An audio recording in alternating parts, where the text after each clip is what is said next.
now. Okay, so I'll bring it in, and then we can just we'll jump right into it. We'll start with Dubway first, and I'll probably start at the top of the bracket for Dubway. So that would be, let's see, let me pull up the Dubway, Burgettstown and Honesdale. Well, we can talk about the pigtail, the regional, the preliminary rounds. Tom, were you at Saucon Valley and Bishop McDevitt last night?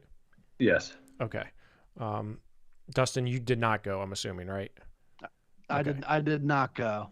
Yeah. I wasn't, the probability of victory versus mileage, the math didn't compute. Gotcha. I'm picking up what you're putting down. All right. 3 seconds here. What's going on, wrestling fans? I am Jeff Upson, and tonight we've got a fun-filled show for you. We've got the Four Horsemen, is what I'm dubbing it, the Four Horsemen. We've got myself, Dustin Hockensmith, Mitch Rupert, and Tom Hausnick. We are all here ready to talk about the PIAA Team Tournament, which gets underway. Well, actually, regional rounds already started on Monday the 6th, and we are going into the Giant Center on the 9th to start with Dubway. Tonight, we're going to break down the brackets, talk a little bit about what we're excited for, what we're expecting to see, maybe some good matchups, and how we got here, because there was a lot of interesting results from the district dual tournaments leading up to this. So we're going to start in Dubway first. And preliminary rounds, we had Saucon Valley, who was the second out of District 11, versus Bishop McDevitt, who was the third out of District 3. Now, at one time, this was a top 5 ranked matchup. I think to start the year, we had Saucon Valley 3 and Bishop McDevitt maybe 4. It was somewhere in there. Saucon Valley still comes in ranked number 3. They're just behind a very, very tough Notre Dame Green Pond. Bishop McDevitt, on the other hand, and I'll start with you, Dustin, it seems like Bishop McDevitt, not having Andrew Christie has hurt them a little bit. Yeah, you look at the strength of where that team was going to be, which was really going to be from about 160, maybe 152 up through heavyweight.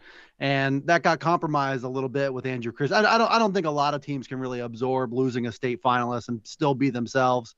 The other part with McDevitt was, Camden Baum, the talented freshman who was trying to transfer from Northern, got blocked on that transfer. Well, and that they would. So the combination of those things really had them not in the best place. And they were kind of in that spot where they were without a guy or two pretty much every duel all year. And you could see that it just wasn't the kind of dominant team that you expected. They still got into the PIAA tournament.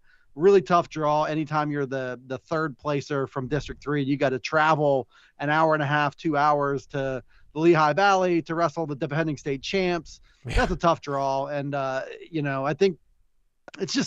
think it's hard to rally around that. But Saucon Valley, I guess, Tom, has had their own kind of woes with guys being banged up, but they survived and advanced in that one. Not a big surprise, I think, with the result, though. Well, I would say that's a good thing. That's about all they did was survive. Last year at this time was when they got healthy. They got their whole lineup back for the first time during that regional round.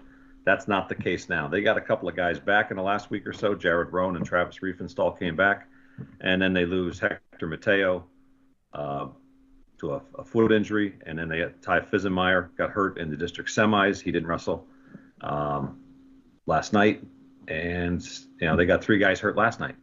The Bukowskis got hurt, both gave up pins in those matches that kind of made it interesting, and Riefenstahl got hurt again. I mean, he's clearly not 100%, but he's back, just kind of gutting it out to kind of fill a spot. I mean, Saucon's got some holes that I think are going to be exposed real quick this weekend. Again, the injuries are a big part of that, but they've got some really talented kids capable of some big points that are going to give them a chance at least. Jeff, I feel like there are fewer and fewer teams that can absorb losing even a low to mid-level starter in their lineup and be okay with it. I think one area where wrestling has changed a little bit, even with some of the bigger schools around here, is that there just isn't a lot in reserve. I don't know what Saucon Valley's situation is in terms of depth, but I just know that losing a starter or two is kind of a death blow now, because not many teams have the luxury of going 30 deep and having a really, really solid backup everywhere.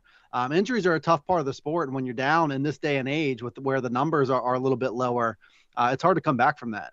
Well, Saucon's got some holes whether they were healthy or not. At 7 and 14, those are holes. And even at 285, they're really kind of scrambling to find somebody that even weighs close enough to be eligible to wrestle at 285. You're talking numbers. Nazareth has 20 kids on the roster total. That's it.